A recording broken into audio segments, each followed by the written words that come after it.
પાટણ જિલ્લાના રાધનપુરમાં કોંગ્રેસના જન આક્રોશ કાર્યક્રમ દરમિયાન વિવાદ ઉભો થયો હતો। આ પ્રસંગે કોંગ્રેસના એમએલએ ભચા આહિરનું નિવેદન સામે આવ્યું છે। તેમણે કોંગ્રેસમાં આંતરિક જૂથવાદ વકર્યો હોવાનો આક્ષેપ કર્યો હતો અને પ્રદેશ મહામંત્રી કિરીટ પટેલ પર સીધા પ્રહાર કર્યા હતા।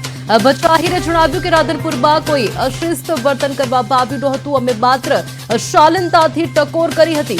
તેમણે પોતાને 2027ની ચૂંટણી માટે ઉમેદવાર જાહેર કરી દીધા હોવાનું પણ જાણવા આવ્યું છે। આ ઘટનાથી કોંગ્રેસમાં આંતરિક જૂથવાદ ચરમસીમાએ પહોંચ્યો હોવાનું સ્પષ્ટ થયું છે।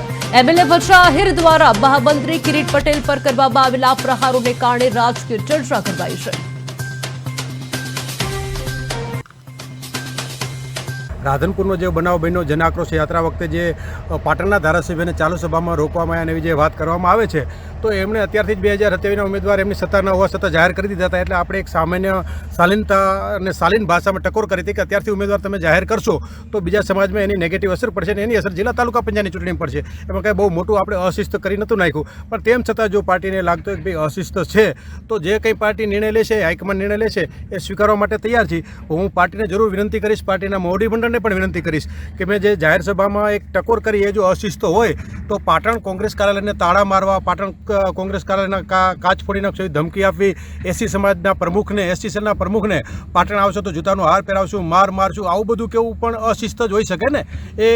એ અશિસ્ત છે કે સભામાં જે બનાવ બન્યો એ અશિસ્ત છે, એનું નક્કી કરવાનું કામ પાર્ટીના મોવડી મંડળનું છે। રાધનપુરનો જે બનાવ બન્યો જન આક્રોશ યાત્રા વખતે જે પાટણના ધારાસભ્યને ચાલુ સભામાં રોકવામાં આવ્યા એવી જે વાત કરવામાં આવે